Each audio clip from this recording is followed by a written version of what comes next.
মানিকেরা, সে ব্যক্তি আসরের আগে এসেছেন, নামাজ হয়ে গেছে, নামাজের পরে তাকে বলছেন হুজুর আপনি যদি আমার একটু সাহায্য করতেন ভালো হতো। এসেছো? ঠিক আছে চলে যাও, আমি তোমাকে দিতে পারবো না। আসতে বলেছে কিন্তু ফিরিয়ে দিয়েছে। আব্বাজি আমার সোনা মানিকেরা, ওই ব্যক্তি অসহায় হয়ে একজন ইহুদির দরজাতে চলে যায়, গিয়ে বলতে যে বাবা আমি বড় অসহায় মানুষ, আমি বড় গরিব মানুষ, সংসার চালাতে পারি না, বড় কষ্ট। আজ 10ই মুহররমের রাত, আজ 10ই মুহররম, আশুরার দিন, এই দিনের বড় বরকতপূর্ণ দিন, এই দিনের বরকতে আপনার কাছে আমি কিছু চাই, আপনি যদি আমাকে কিছু দেন। সঙ্গে সঙ্গে এই ব্যক্তি আপনার করেছে কি জানেন? এমনি করে আপনার 20 বস্তা আটা, সুবহানাল্লাহ বলেন, বাবাজি আমার এমনি করে অনেক পোশাক, বাবা আমার 12,000 দিরহাম তাকে দিয়েছে। দেওয়ার পর ওই ব্যক্তি আনন্দিত মনে বাড়িতে যায়, দাসদেরকে দিয়ে চাকরদেরকে দিয়ে মালগুলো বাড়িতে পৌঁছিয়ে দেয়, মনে শান্তি আনন্দ এসে গেছে। আব্বা আমার রাতের বেলাতে ওই ধনী ব্যক্তি স্বপ্ন দেখে একটা জান্নাত সুন্দর করে মহল, কিছু হলো স্বর্ণের বানানো, কিছু হলো রূপার বানানো। এমন সময়তে বলে এই মহলটা কার? বলে এই মহলটা হলো অমুক ইহুদি ব্যক্তি। কিভাবে পেয়েছে জানো না? তোমার কাছে এসেছিল তাকে ফিরিয়ে দিয়েছো, তোমার কাছে এসেছিল তাকে ফিরিয়ে দিয়েছো। ইহুদি তাকে সাহায্য করেছে, আর এই সাহায্য করার পর আল্লাহ তাকে কলেমা নসিব করেছে। এই জন্য আল্লাহ জান্নাতে তার জন্য মহল নির্মাণ করেছে।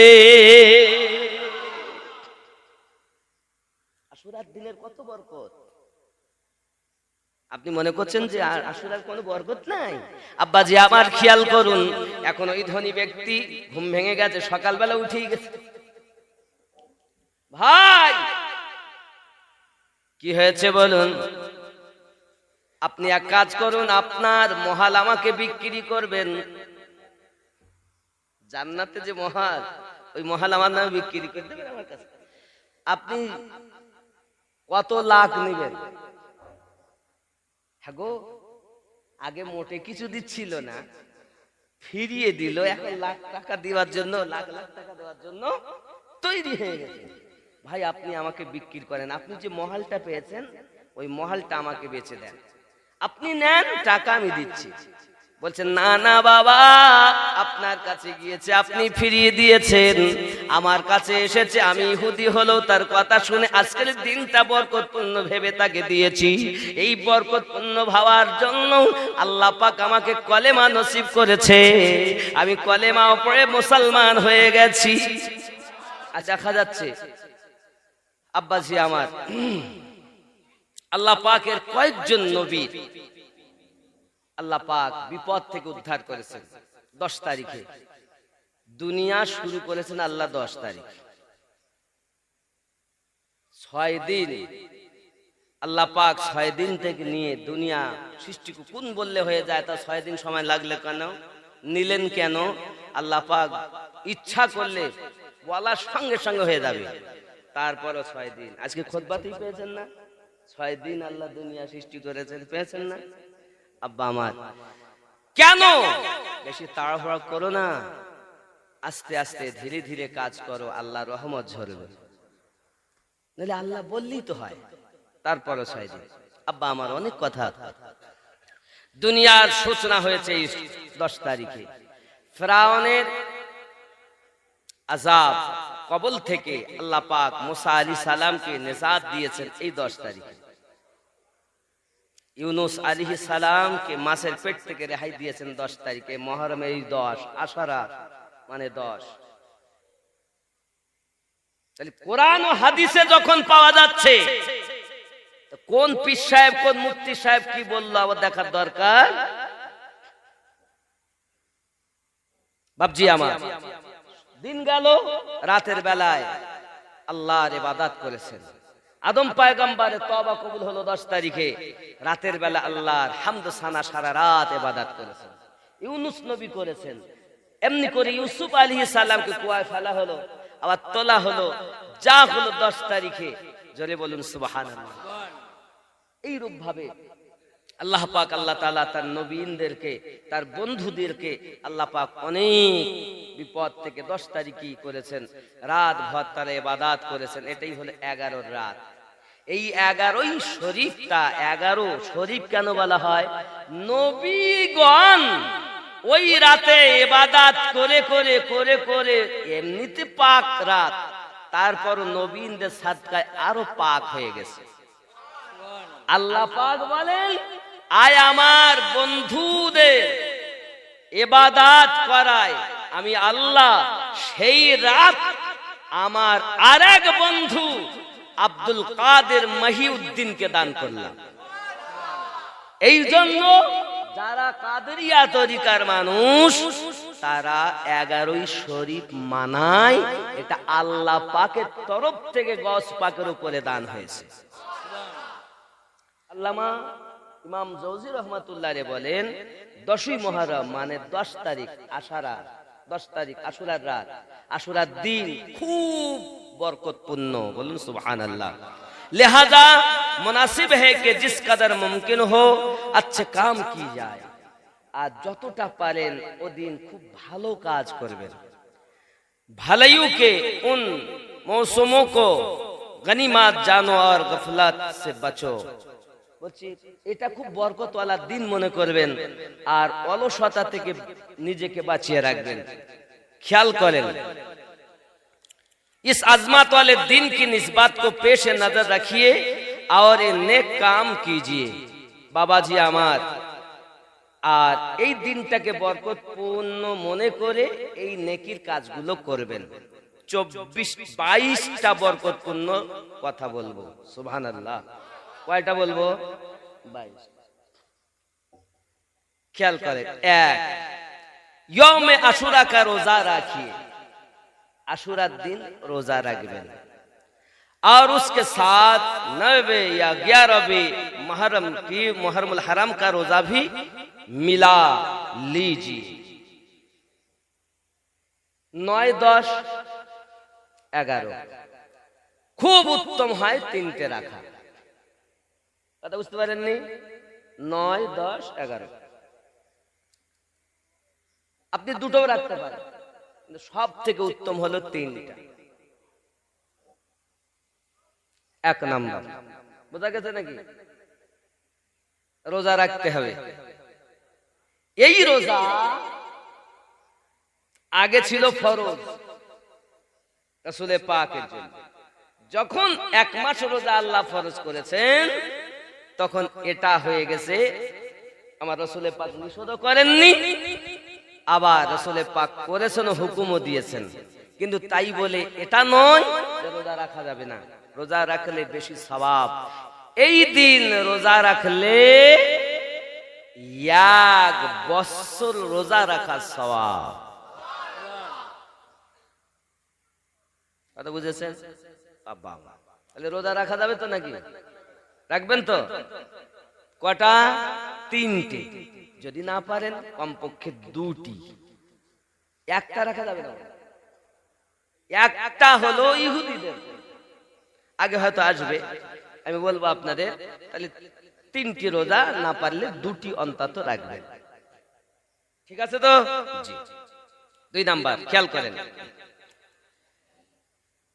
मिल्लत इस्लामिया ইহুদিও কি মুখালিফাত हो सके। কারণ এখানে বলছে যদি আমরা 2টি অথবা 3টি রাখি তাহলে ইহুদিদের থেকে আমরা আলাদা হব। এক শ্রেণীর লোক বলে রোজা রাখা যাবে না, বলে ও কালও বলেছে, আজও বলছে, আগামী তো বলবে, কিন্তু ওদের কথা শোনা যাবে না। তারাও আছে।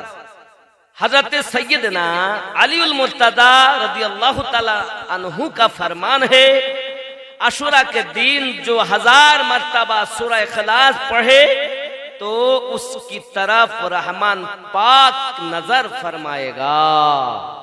हजरत अली करमल्लाहुल करीम তিনি বর্ণনা করেন যে ব্যক্তি ওই দিন 1000 বার কুল হু আল্লাহু আহাদ পড়বে, আল্লাহ পাক তার প্রতি রহমতের দৃষ্টি নজর ফরমাবেন। কথা বুঝতে পেরেছেন? কে বলেছেন? মাওলায়ে কায়নাত আলী কারামাল্লাহুল করিম, যাকে আলাইহিস সালাম বলাও জায়েজ আছে। সুবহানাল্লাহ বলা। आरो देखें जिसकी तरफ अच्छा आरो 4 नंबर, इस फरमान को पेश नजर रखिए और रहमत खुदावंदी की उम्मीदवार ये 1000 मर्तबा सूरह इखलास पढ़ लीजिए और এই ভরসায় 1000 मर्तबा कुल हु अल्लाहु আহাদটা পড়বেন। यौम आशुरा ही को हजरत सैयदना आदम अलैहिस्सलाम की तौबा कबूल हुई और এই আশুরা 10 তারিখে আদম আলাইহিস সালামের তওবা কবুল হয়েছে। আর কি হয়েছে? এই জন্য এই দিন বেশি বেশি করে ইস্তেগফার, তওবা, আস্তাগফিরুল্লাহ পড়া দরকার আর আল্লাহ পাকের দরবারে দোয়া করা দরকার, আয় আল্লাহ আপনি আমার জীবনের গুনাহ maaf করে দেন। কারণ ওইদিন আমাদের আব্বার তওবা কবুল হয়েছে। তাহলে আমরা সন্তান, আমরাও যদি বেশি বেশি করে তওবা করি আমাদেরও কবুল হবে। ওয়ালিদিন কা ইকরাম कीजिए, নিজের বাপ মাকে খুব শ্রদ্ধা ও ভক্তি मोहब्बत করেন, गुस्से पर काबू रखिए और रागটাকে খেয়ে ফেলেন। 6 नंबर, रास्ते से तकलीफ वो चीज दूर कीजिए, রাস্তায় এমন কিছু জিনিস দেখছেন যে জিনিসটা মানুষের কষ্ট দেবে, ওই জিনিসটা সরিয়ে দেন, সুবিধা করে দেন। 7 নাম্বার, নফল কি কসরত कीजिए আর ওই 10 তারিখে বেশি বেশি নফলের কাজ করুন। নওয়াফিল, কোরআন তেলাওয়াত করা নফল ইবাদত, নফল নামাজ পড়া নফল ইবাদত, দরুদ পড়া ইবাদত, নফল যত বেশি করবেন তত বেশি সওয়াব। জোরে বলেন সুবহানাল্লাহ। 8 नंबर, सुरमा लगाइए। 8 नंबर, सुरमा लगाবেন, ख्याल करें। 9 नंबर, यौम आशुरा को बिलखुसूस इस्तेमाल सुरमा लगाइए আর খুব মনে করে 9 নম্বরে খাস করে ওই দিন আশুরার দিন সুরমা লাগাবেন। তাই আপনি রোজা যদি রাখেন তাহলে আপনাকে লাগাইতে হবে সেই সময় ভালো করে, যাতে অসুবিধা আপনার না হয়, সুরমা লাগাবেন। রমজানের রোজা আবার আশুরার রোজা, খেয়াল করেন। আর যে ব্যক্তি ওই আশুরার দিন সুরমা লাগাবে আল্লাহ পাক তার চোখের অসুখ থেকে নিজাত দিবে। ওই দিনের বরকত এত, সুবহানাল্লাহ সুবহানাল্লাহ। তাই সুরমা, অনেকের চোখের রোগ আছে, বিভিন্ন রকমের আছে, ওদিন লাগাবে। শুধু তাই নয়, দেখেন फरमाने मुस्तफा सल्लल्लाहु अलैहि वसल्लम है, जो शख्स यौम आशुरा को इस्तेमाल सुरमा आंखों पे लगाए तो उसकी आंखें कभी ना दुखेगी। আল্লাহর হাবিব বলেন, যে ব্যক্তি ওই দিন সুরমা লাগাবে দিনকে বরকতপূর্ণ মনে করে আল্লাহ পাক তার চোখের অসুখ দিবেন না। আমাদের আরো খেয়াল করেন বাবাজি আমার, ফুজুলিয়াত সে বাঁচিয়ে। আর যে জিনিসগুলো শরিয়াতের বরখেলাফ সেই থেকে বেঁচে থাকবেন, হারাম পথে যাবেন না। অনেকে ডিজে বাজিয়ে চলে, বলে হ্যাঁ আমরা এই করতে তাই করতেছি, বিভিন্ন কিছু, এগুলো থেকে পরহেজ করবেন। আব্বা জি আমার, 11 রিশতেদারোं से मुलाकात कीजिए আর ওই দিন নিজের আত্মীয় স্বজনদের সঙ্গে সাক্ষাৎ করবেন। ইনি আমার বন্ধু, ইনি আমার এই আমার সে, আত্মীয়তা একটু বজায় রাখবেন। আর আমরা কি করি, 1 জানুয়ারি মানাই না, বড়দিন মানাই, 25 ডিসেম্বর। আরে আমাদের ওসব না, আমাদের জন্য এই মুহররম মাস সবথেকে বরকতপূর্ণ মাস। তা খেয়ে কাজ বাইরে সব মানাচ্ছে, মাঠে গিয়ে সব রাত কাটাচ্ছে। হায় হায় আফসোস।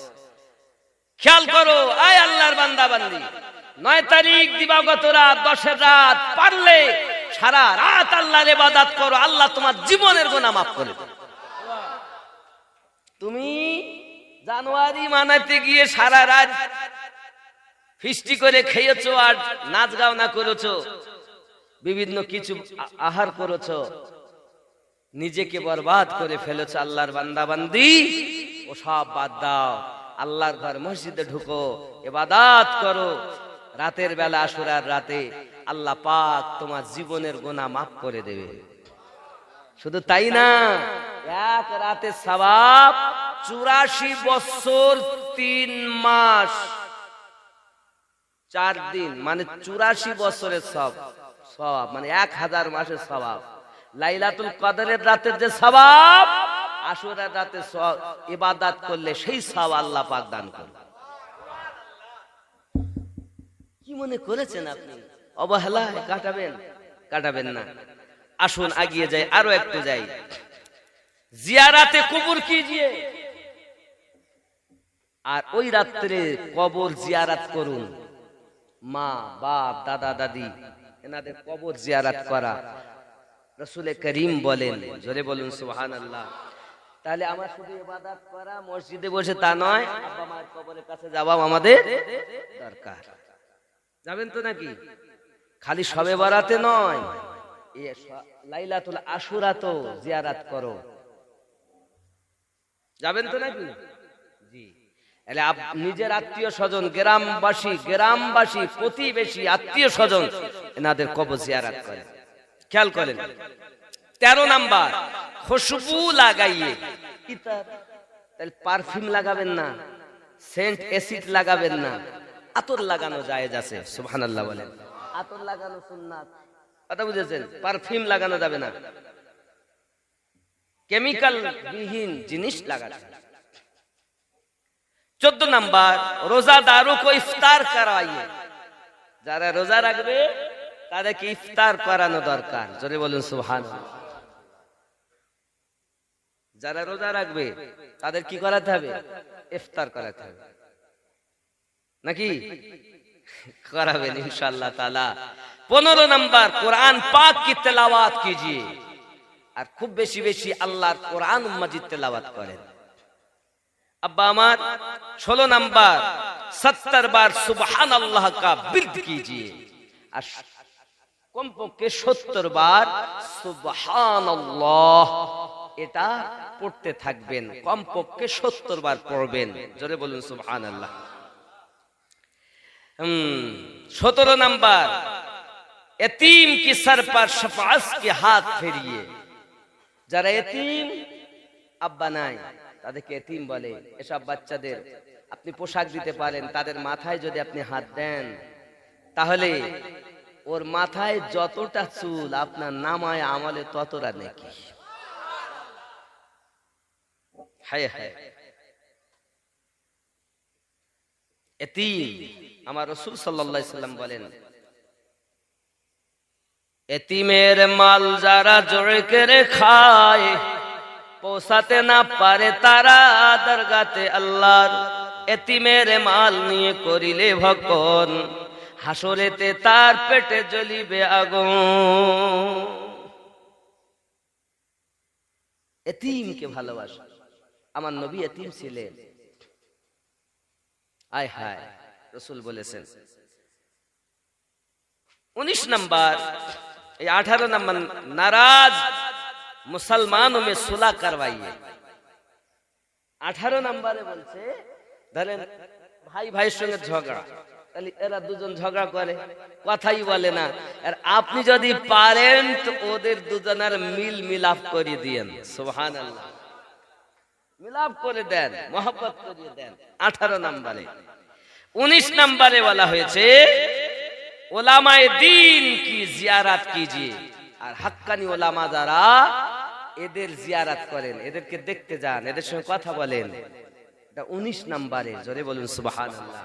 কারণ হাক্কানি উলামাকে দেখলে নবী বলেন উলামাকে দেখা আমি নবী দেখা সওয়াব। উলামা যদি গোরস্থান কোনো গ্রামে যায় তার কদমের বিনিময়ে কবরে আযাব মাফ করে দেয়। কে মাফ করে দেয়? আল্লাহ। তাহলে আলেম হতে হবে তো সেই আলেম যে আলেমের কথা আমার নবী বলে গেছে। আজকে আলেমের যা ভাব তা কি বলবো। যাক দেখেন 20 নম্বরে, हो सके तो खौफे खुदा से आंसू बहाइए। আর যদি হয় তা আল্লাহর ভয়ে চোখের পানি ঝরাবেন। অনেকে বলে হুজুর আমি এত দুঃখের কথা শুনি চোখ দিয়ে পানি ঝরে না, তো পানি ঝরবে কেমন করে? অনেকে দেখবেন সিনা খুলে রাখে, সিনা, পুরুষ খবরদার সিনা খুলবেন না। বলছে এত গরম হুজুর আমি খালি গায়ে ছাড়া থাকতে পারি না। শরীরের নাম মহাশয়, যাহা সহাবেন তাহাই সয়। আপনি অভ্যাস করুন, এক সপ্তাহ আপনার কষ্ট হবে, তারপর অভ্যাসে পরিণত হয়ে যাবে। সিনা খুলে যারা রাখে এদের হৃদয় পাষাণ হয়ে যায়, হাজার কিছু হলেও এদের চোখে পানি আসে না। সিনা খুলে থাকবেন না কোনো সময়, সব সময় সিনা ঢেকে রাখবেন। এমনিতে ফরজ তরফ হাঁটু তো উপরে কাপড় তোলাই যাবে না, জানেনি আপনাদের তো বলতে হবে, তারপরও সিনা অনেকে খুলে রাখেন, খুলবেন না, সিনাকে ঢেকে রাখবেন। তাহলে মনে দয়া মায়া পয়দা হবে, অল্প কথাতে চোখ দিয়ে পানি চলে আসবে। আল্লাহর হাবিব বলেন পারলে আল্লাহর ভয়ে বেশি বেশি চোখ দিয়ে পানি ঝরান। হাসো কম কাঁদো বেশি, যে চোখ কাঁদে এই দুনিয়ায় ওই চোখ এমন ভাবে হাসবে সে আর ওখানে কাঁদতে হবে না, আর যে এখানে হেসেছে ওখানে কাঁদবে। যাই হোক বাবা আমার, 21 नंबर एक बार 10 मुहर्रम अल हराम को रसूल पाक सल्लल्लाहु अलैहि वसल्लम नमाज जुमे की अदायगी के बाद मस्जिद नबवी में एक सुतून के करीब तशरीफ फरमा हो गए। एक बार 10 मुहर्रमे रसूल पाक सल्लल्लाहु अलैहि वसल्लम नामाज আদায় করে মসজিদের একটি মানে মসজিদ নববীর সুতুনের উপরে रसूल करीम सल्लल्लाहु अलैहि वसल्लम दाइए गेलेन, करीब तशरीफ फरमा हो गए। हज़रत सैयदना अबू बकर सिद्दीक और नबी पाक के निकटे आगमन करलेन। अबू बकर सिद्दीक रदियल्लाहु ताला अन्हु आप सल्लल्लाहु अलैहि वसल्लम के बराबर में बैठे थे, और ये नबी पाक उनके पास ही बसे गए। अबू बकर सिद्दीक मुअज्जिन हज़रत सैयदना बिलाल हबशी रदियल्लाहु ताला अन्हु अजान देना शुरू की, और हजरत बिलाल रदियल्लाहु ताला अज़ान देना शुरू कर लें। जब उन्होंने अशहदु अन्ना मुहम्मदर रसूलुल्लाह कहा, যখন হযরত बिलाल রাদিয়াল্লাহু তাআলা আশহাদু আন্না মুহাম্মাদুর রাসূলুল্লাহ বললেন, तो हजरत सैयदना अबू बकर सिद्दीक रदियल्लाहु ताला ने अपने दोनों अंगूठों की नाखूनों को अपनी दोनों आंखों पर रखा और कहा। তখন আবু বকর রাদিয়াল্লাহু তাআলা এই দুই হাতের এই নখকে তোমাদের চোখের উপরে রাখলেন। কখন? বেলাল রাদিয়াল্লাহু তাআলা যখন আশহাদু আন্না মুহাম্মাদার রাসূলুল্লাহ সাল্লাল্লাহু আলাইহি ওয়াসাল্লাম বলেছেন, সিদ্দিক আকবর রাদিয়াল্লাহু তাআলা এই দুই আঙ্গুল চোখের উপরে রাখলেন। খেয়াল করেন, हज़रत अबू बकर सिद्दीक रदियल्लाहु ताला ने किया और कहा कुद्दतु आईनी बिका या रसूल अल्लाह। अबू बकर रदियल्लाहु ताला ने बोलें कुद्दतु आईनी बिका या रसूल अल्लाह सल्लल्लाहु अलैहि वसल्लम। जब हज़रत सैयदना बिलाल हबशी रदियल्लाहु ताला अन्हु अजान दे चुके तो आप सल्लल्लाहु अलैहि वसल्लम ने इरशाद फरमाया, যখন আযান শেষ হয়ে গেল তো নবী পাক বললেন, আয় আবু বকর, जो शख्स ऐसा करे जैसा तुमने किया, आय আবু বকর শোনো, যে ব্যক্তি এরকম করবে যেমন তুমি করেছো, पाक उसके अगले पिछले तमाम गुनाह बख्श देगा। আল্লাহ তাআলা তার আগে পিছনে সমস্ত গুনাহ maaf করে দেবে। हज़रत अबू बकर सिद्दीक रदियल्लाहु ताला अन्हु इस अदा को अदा करते हुए न सिर्फ यौम आशुरा को बल्कि जब भी मोहम्मद सल्लल्लाहु अलैहि वसल्लम सुने तो अंगूठी चूमने की आदत बनाइए। जोरे बोलो, এই দিন আশুরার দিন আবু বকর রাদিয়াল্লাহু তাআলা এটা করেছিলেন। সেদিন ছিল আশুরার দিন।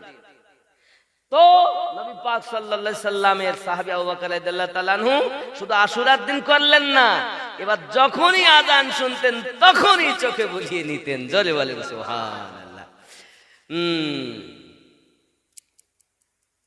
22 नंबर, जो कोई आशुरा के दिन ये दुआ पढ़े तो दराजी उमर पाएगा।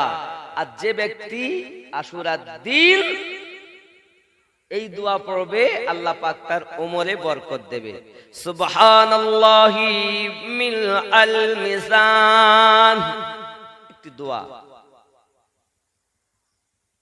ومنتهى العلم ومبلغ الرضا ورزنة العرش لا ملجأ ولا منجا من الله إلا إليه سبحان الله عدد الشفع والوتر وعدد كلمات الله التامات والسلامة برحمته ولا حول ولا قوة إلا بالله العلي العظيم وصلى الله على خير خلقه محمد وآله أجمعين سبحان الله। এই মুহররমুল হারাম মাসে যদি বরকত বলতেই থাকি তো শেষ হবে না, बहुत बरकत। फरमाने मुस्तफा सल्लल्लाहु अलैहि वसल्लम है जो 10वें मुहर्रम अपने बच्चों की खर्च में फरोखी करेगा अल्लाह पाक सारा साल उसके फरोखी देगा। আর যে ব্যক্তি ওই আশুরার দিন নিজের বাচ্চাদের প্রতি একটু বেশি ব্যয় করবে আল্লাহ পাক আল্লাহ তাআলা সারা বছর বেশি ব্যয় করার বরকত দেবে। सैयदना सुफियान रहमतुल्लाह अलैहि फरमाते हैं हमने इस हदीस का तर्जमा किया तो ऐसे ही पाया। अरे হাদিসের তরজমা আমরা করেছি তো এরকমই পেয়েছি। সল্লু আলাল হাবিব তাফসীরে রুহুল বায়ান আল আহজাব এমনি করে বহু কথা আব্বাজি আমার কত কি বলবো। ইয়ামে আশুরা আর ওয়াকিয়া কারবালা একদম শেষ ওয়াকিয়া শেষ করব। এই আশুরার দিন কত বরকত দেবে আব্বাজি আমার সোনা মানিকেরা। একজন গরিব মানুষ এক ধনী ব্যক্তির দরজার কাছে গিয়েছে, গিয়ে বলতেছে বাবাজি আমি বড় অসহায় গরিব মানুষ, আজ বরকতওয়ালা দিন আশুরার দিন, আপনি আমাকে কিছু টাকা পয়সা দেন, আপনি আমাকে কিছু গোশত দেন, আপনি আমাকে কিছু পোশাক দেন, আমি আমার বাচ্চাগুলোকে আমি আমার ঘর বাড়া যেন ভালো করে আপনার চালাতে পারি, কারণ আমি বড় অসহায়, আমি বড় গরিব মানুষ। এই দিনের বরকতে এই আশুরার দিনের বরকত আল্লাহ আপনার ঘরে নাজিল করবে, আপনি আমাকে সাহায্য করুন। দেবেন বলছে আসরের সময় এসে ফিরিয়ে দিল। বড় লোক মানুষ তো না দেওয়ার কত বাহানা থাকে। আব্বাজি আমার সোনা মানিকেরা সে ব্যক্তি আসরের আগে এসেছেন, নামাজ হয়ে গেছে, নামাজের পরে তাকে বলছেন হুজুর আপনি যদি আমার একটু সাহায্য করতেন ভালো হতো। এসেছো? ঠিক আছে চলে যাও, আমি তোমাকে দিতে পারবো না। আসতে বলেছে কিন্তু ফিরিয়ে দিয়েছে। আব্বাজি আমার সোনা মানিকেরা ওই ব্যক্তি অসহায় হয়ে একজন ইহুদির দরজাতে চলে যায়, গিয়ে বলতে যে বাবা আমি বড় অসহায় মানুষ, আমি বড় গরিব মানুষ, সংসার চালাতে পারি না, বড় কষ্ট।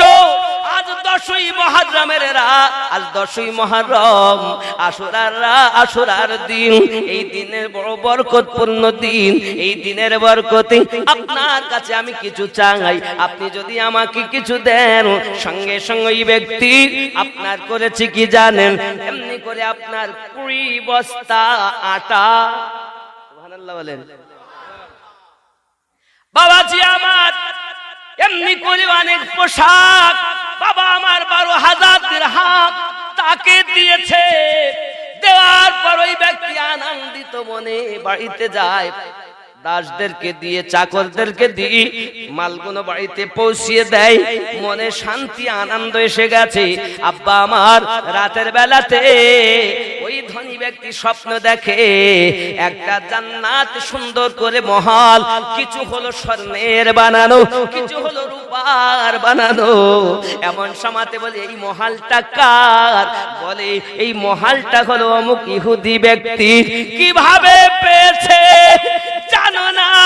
তোমার কাছে এসেছিল তাকে ফিরিয়ে দিয়েছো, তোমার কাছে এসেছিল তাকে ফিরিয়ে দিয়েছো। ইহুদি তাকে সাহায্য করেছে, আর এই সাহায্য করার পর আল্লাহ তাকে কলেমা নসিব করেছে। এই জন্য আল্লাহ জান্নাতে তার জন্য মহল নির্মাণ করেছে।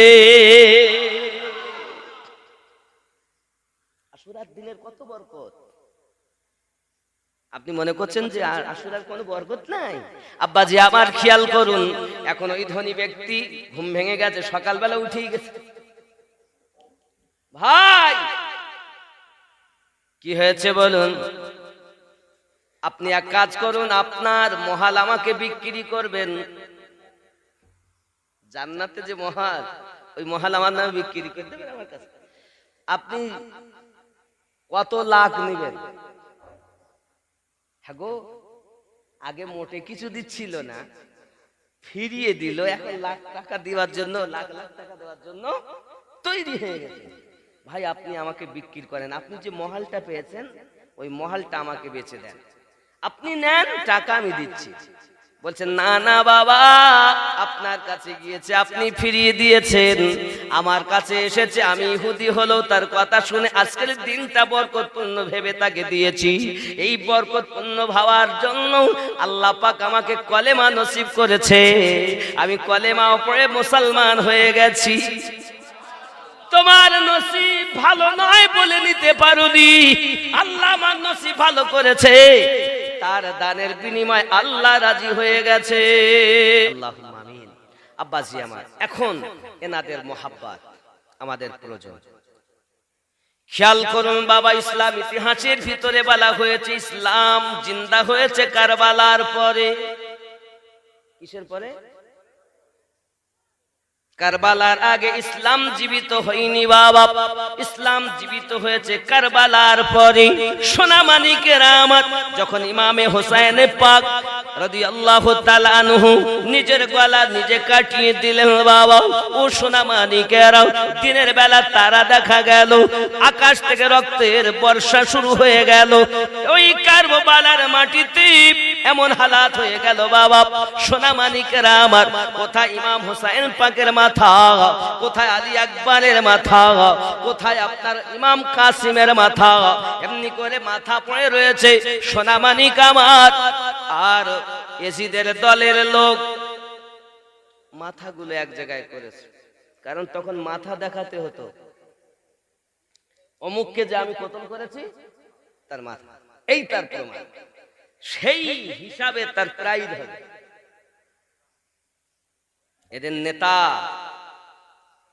বড় বদমাইশ ইয়াজিদ, তাকে আবার কেউ বলতেছে হযরত ইয়াজিদ, কেউ বলছে আলাইহিস সালাম, কেউ বলছে ইয়াজিদকে কাফের বলা যাবে না। এক শ্রেণীর ওলামা বেরিয়েছে আমাদের দলে, আমাদেরই ভিতরে লুকিয়ে রয়েছে, তারা বলছে ইয়াজিদ জান্নাতি। বলুন নাউজুবিল্লাহ। আমি তখন বলি আল্লাহ, যে জান্নাতে ইয়াজিদ যাবে ওই জান্নাতে ওরে দিও, আর যে জান্নাতে হোসাইন সর্দার হবে, হাসান সর্দার হবে, ওই জান্নাতে আমাকে দিও।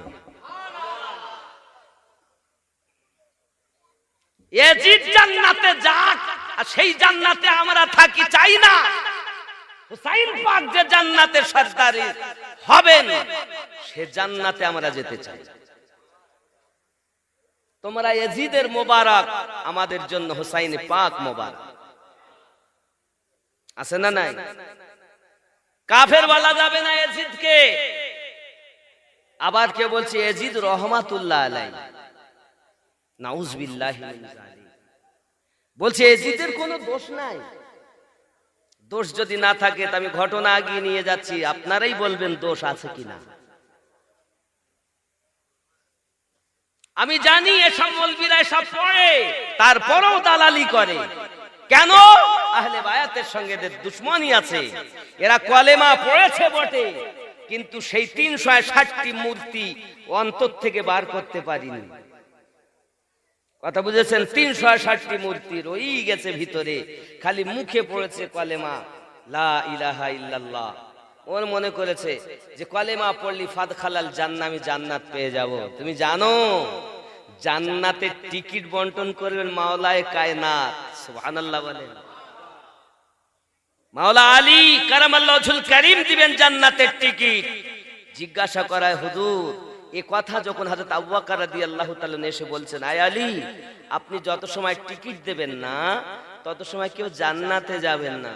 মাওলা আলী বলেন, আয় আবু বকর রাদিয়াল্লাহু তাআলা আনহু, আমি আলী রাসূলের পাকের পবিত্র জবান মোবারকায় শুনেছি নবী আমাকে বলেছেন, আলী তুমি জানো তাকে জান্নাতের টিকিট দেবে না যে আমার আবু বকরকে মোহাব্বত করে না।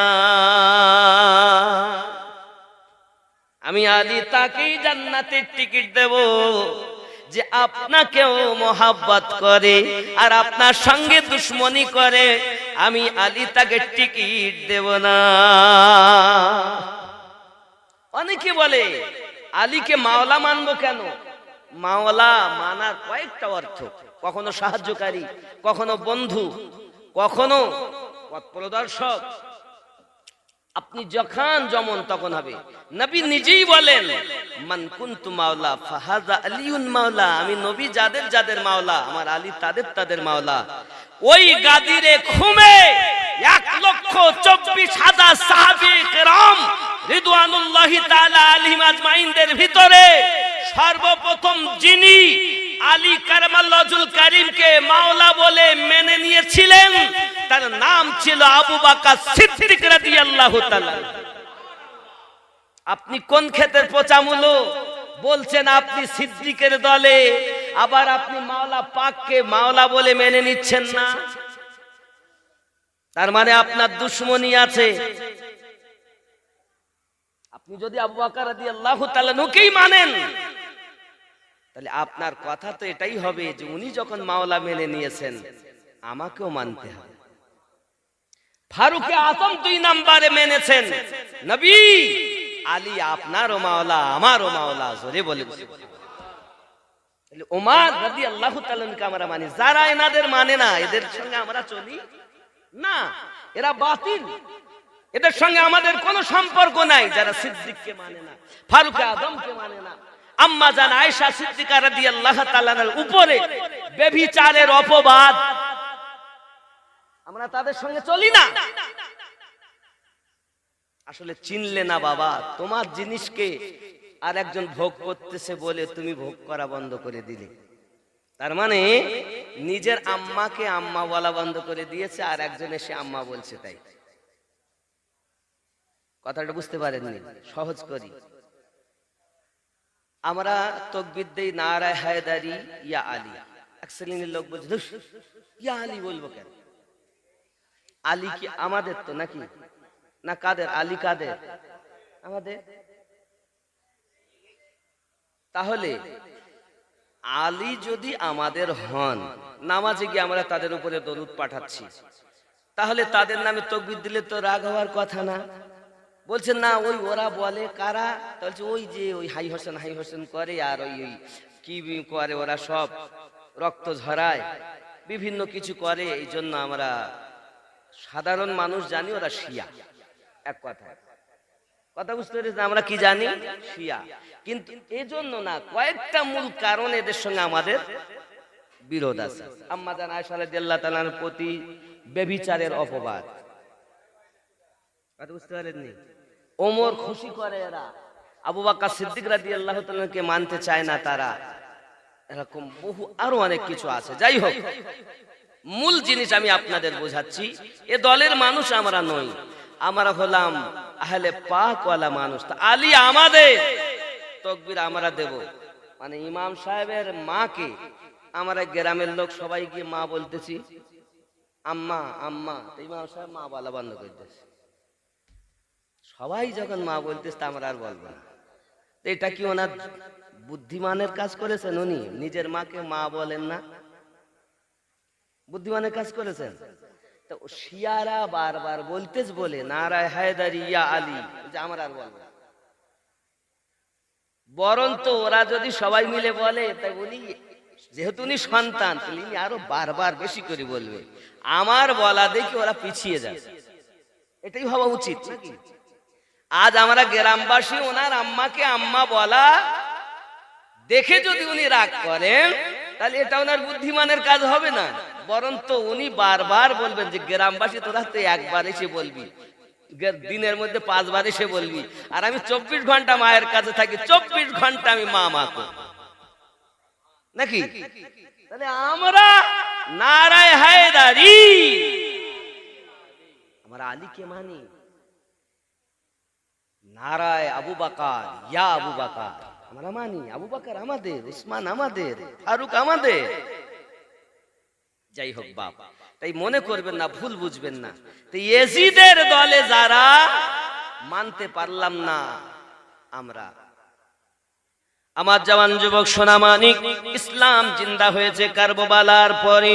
ইমাম হোসেন পাক রাদিয়াল্লাহু তাআলার মাথা মোবারক একদিকে, ইমাম কাসিমের মাথা একদিকে, আব্বা আমার সব তারা এক জায়গায় করে নিয়েছে। বাবা সোনামানিক, হঠাৎ করে এজিদের লোক এসেছে।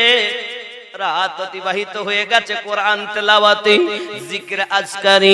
এমনি সময় দেখা গেল আব্বাজি আমার হযরত যায়েনব রাদিয়াল্লাহু তাআলা আনহা, কে জানেন যায়েনব?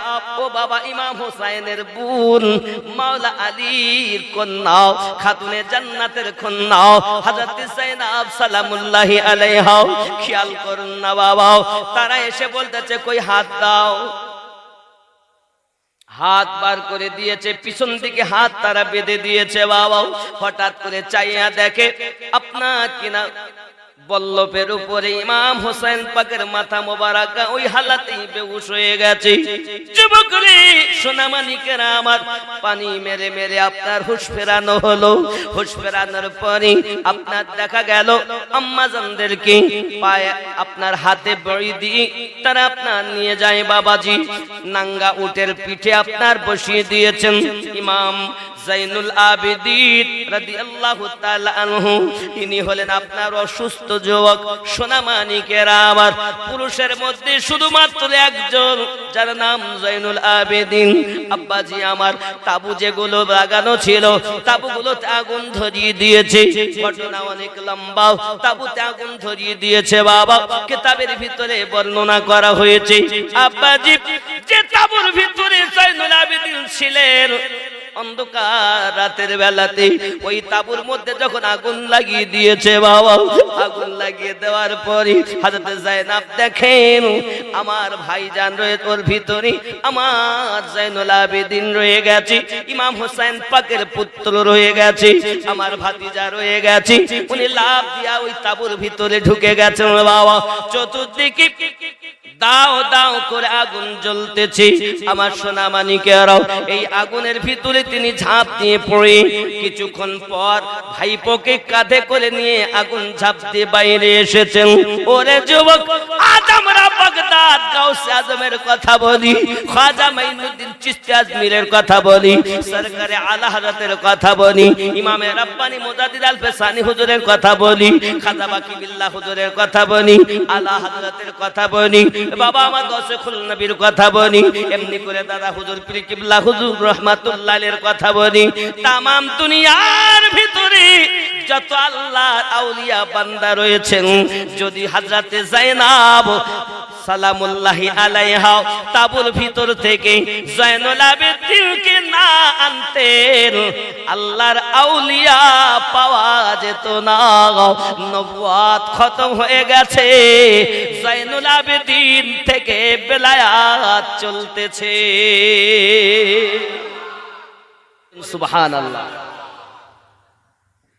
আব্বাজি আমার সোনামানিকের, ইমাম হোসেন পাকের মাথা মোবারক বল্লভের উপরে আপনার কিনা ভুটানো রয়েছে। জাইনুল আবেদিনের হুজুরের হাতে আপনার বেড়ি দেওয়া, ছোট্ট বাচ্চা সাকিনা এমনি করে তারও আপনার কিনা বেড়ি দেওয়া, গলাতে আপনার বেড়ি দেওয়া রয়েছে। যুবক টেনে টেনে নিয়ে যায়। ও সোনামানিকেরা আমার, আমার কথা বলার জন্য আবার মনে পড়ে গেল সোনামানিক একটা ঘটনা। আল্লাহ নবী পাকের কন্যা মা ফাতেমা রাদিয়াল্লাহু তাআলা আনহার ঘরে একজন মহিলা থাকতেন, চাকরি করতেন, গোলামি করতেন, দাসীগিরি করতেন, যার নাম বিবি সিরিন বলা হয়েছে। এই সিরিন যখন আপনার ইমাম হোসেন পাকের ঘরে চাকরি গোলামি করতেন, তখন তিনি বারবার বলতেন, হোসেন পাক, মাওলা হোসেন, আপনি আমার বাড়িতে একটু কদম নিয়ে যাবেন, আমার বাড়িতে আপনি আগমন করবেন। হোসেন পাক বলেন, ঠিক আছে আমি একদিন যাব, কিন্তু আই বিবি সিরিন, আমি হোসেন যখন যাব হয়তো তুমি চিনতেও পারবে না। কি পারবে না? তাই কখনো হয় হুজুর? আমি আপনাকে চিনতে পারবো না, আপনার দরবারে গোলাম আমি, কেন পারবো না? আপনি আসবেন। আমার সোনা মানিকেরা খুব ভালো করে বুঝুন, ইমাম হোসেন পাক যখন তাকে বিদায় দিয়েছিলেন, উনি চলে গিয়েছিলেন কুফায়। কুফায় যাওয়ার পরে ও বাবাজি আমার এমনি করে দেখা গেল ওই গ্রাম একটা পাড়াতে সুন্দর করে একটা ঘর বানিয়েছে। সব মানুষ যায় আর প্রত্যেকে আপনার বলে, জানো জানো আমার আকা মাওলা ইমাম হোসেন পাক, আমার আকা মাওলা ইমাম হাসান পাক, আমি তাদের ঘরে থেকেছি, তাদের ঘরে গোলামি করেছি। উনি আমাকে ওয়াদা দিয়েছেন আমি বিবি শ্রীদের ঘরে আমার হোসেন পাক কদম রাখবেন, আমি আশায় রয়েছি। সবাই বলতে চাই বিবি শ্রীর, তাই কি কখনো সম্ভব হয় নবী পাকের নওয়াসা তোমার ঘরে আসবে? হযরত আলীর কারামাল্লাহুল কারীমের সন্তান তোমার ঘরে আসবে, তাই কি কখনো হয়? দেখে নিও আমার মাওলা কখনো মিথ্যা বলেন না। আমি বিবি শ্রীনের ঘরে একদিন হোসেন কদম রাখবে, এই আশায় আমি শ্রীর ঘর সুন্দর করে বানিয়েছি, তৈরি করেছি। আব্বাজি আমার সোনা মানিকেরা, ওই ইবনে জিয়াদের লোক, এজিদের দলবল, এমনকি ইমাম হোসেন পাকের মাথা, আলী আকবরের মাথা, কাসিমের মাথা, এমনি করে সমস্ত মাথাগুলো একত্রিত করে নিয়ে তারা যখন রওনা দিয়েছে, যুবক যেতে যেতে সন্ধ্যা হয়ে গেল। সন্ধ্যা হয়ে যাওয়ার পরেতে আপনার দরজার বাইরে দাঁড়িয়ে আছে। কেউ গিয়ে বলে, বিবি শিরিন, শুনেছি নাকি একজন বাগী আমিরুল মুমিনিনের কথা মানেনি, যার কারণে তাকে কতল করে দিয়েছে। কতল করে দিয়ে তাদের মাথাগুলো দিয়ে আসতেছে। তারা তোমার দরজার সম্মুখে দাঁড়িয়েছে। বিবি শিরিন, তোমার ঘরে তাদের আশ্রয় দাও, তোমার ঘরে তাদের থাকতে দাও। এরা হলো সরকারের লোক। ও জওয়ান যুবকেরাও, বিবি শিরিন বলেন, কেন দিব না? অবশ্য আমার ঘর বড় ঘর, অবশ্যই তাদেরকে দেব। বিবি শিরিন জানতেন না কারা এসেছে, কাকে নিয়ে এসেছে। শুনেছে শুধু বাগী, কারণ ঘটনা যে যুদ্ধ হবে এটা প্রচার করা হয়নি বাবা। এই জন্য বিবি শিরিন জানেন না। সোনা মানিকেরা আমার কিতাবের ভিতরে আসতেছে। বিবি শিরিন দরজাটা খুলে দিয়েছে। দিয়ে দেওয়ার পরে আপনার তারা ভিতরে ঢুকে গেছে। ইবনে জিয়াদ এজিদের দলবলের লোক তারা ভিতরে ঢুকে গেছে বাবা আমার। আর ইমাম পাকের মাথা সহ তারা আপনার ভিতরে নিয়ে গেছে। কিন্তু আম্মা জানেরা বাইরে তাদের রেখে দিয়েছেন। জয়নুল আবেদিনকে বাইরে রেখে দিয়েছেন, বিবি সাকিনাকে বাইরে রেখে দিয়েছেন, ইমাম হোসেনের স্ত্রীকে বাইরে রেখে দিয়েছেন। ও সোনা মানিকেরা, এমন সময়তে বিবি শিরিন বলতেছেন, কেন গো দাসীদেরকে কেন তোমরা নিয়ে আসছো না? আমার ঘর অনেক বড় ঘর, আমার ঘরে অনেক জায়গা রয়েছে, তোমরা একটু আসতে দাও। তাদের জন্য আমার ঘর অনেক ফাঁকা, আমি ঘরের ভিতরে রেখে নেব। যুবক তাদেরকে যখন ভিতরে ঢুকানো হয়েছে, সঙ্গে সঙ্গে বিবি শিরিন বলতেছে, কেন তোমরা ঢুকাও না, ঢুকিয়ে নাও না, তাদেরকে আমি খাবার খেতে দেব, খানা খেতে দেব। ইবনে জিয়াদের লোক বলে, এজিদের দলবলের লোক বলতেছে, না তাদের খেতে দিতে হবে না, তাদেরকে জায়গা দিতে হবে না, খেতে দিতে হবে না, শুতে দিতে হবে না। বিবি শিরিন বলে, না না না, তোমরা জানো না আমি ইমাম হোসেনের ঘরে গোলামি করেছি, বিবি ফাতেমার বাড়িতে দাসীগিরি করেছি। আমার দামার আকা মাওলা শিক্ষা দিয়েছে, জীবনে নিজেরা না খেয়ে ঘরে থাকতেন, কিন্তু মেহমানদেরকে কখনো না খাইয়ে রাখতেন না।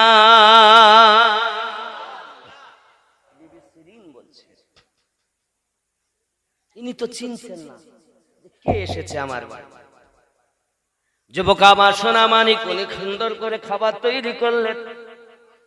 খাবার তৈরি করার পরে সোনা মানিকেরা আমার খাবার তৈরি করে ওনাদের কাছে নিয়ে গেছেন। মাথা ইমাম পাকের মাথা ধুলায় পরিপূর্ণ, চেনা যায় না। আলী আসগারের মাথা, বাবা আমার আলী আকবরের মাথা চেনা যায় না, ইমাম কাসিমের মাথা চেনা যায় না। যুবক আমার কি করে কি জানেন, এমনি করে ধুলো আলুদ হয়ে আছে, বিবি সিরিন খানা তৈরি করে আপনার কিনা খেতে দিতে যান। মা জননী কার আপনারা খাবার খেয়ে নেন, সঙ্গে সঙ্গে হযরত যায়েনব রাদিয়াল্লাহু তাআলা বলে উঠেছে, ইয়া মাওলা হুসাইন, ইয়া মাওলা হুসাইন। যখন ইবনে সিরিনের মুখ দিয়ে শুনে, বিবি সিরিনের মুখে যখন কানে শুনতে পেলেন বাবা যায়েনবের মুখ থেকে, সঙ্গে সঙ্গে কে গো তুমি? আমার আকা মাওলার নাম তোমার মুখে শুনতেছি। কেন তোমার বলো না তুমি কে? কেন তোমার মুখে কথা শুনতেছি? সঙ্গে সঙ্গে বলতেছে, আমি হলাম ওই ইমাম হুসাইনের বোন হযরত যায়েনব। সঙ্গে সঙ্গে বাবা বিবি সিরিন বলতে চাইছে, আয় যায়েনব, আমি বুঝেছি যে সময় আমি গোলামি করতাম ওই সময় আমি দেখেছি মা ফাতেমা রাদিয়াল্লাহু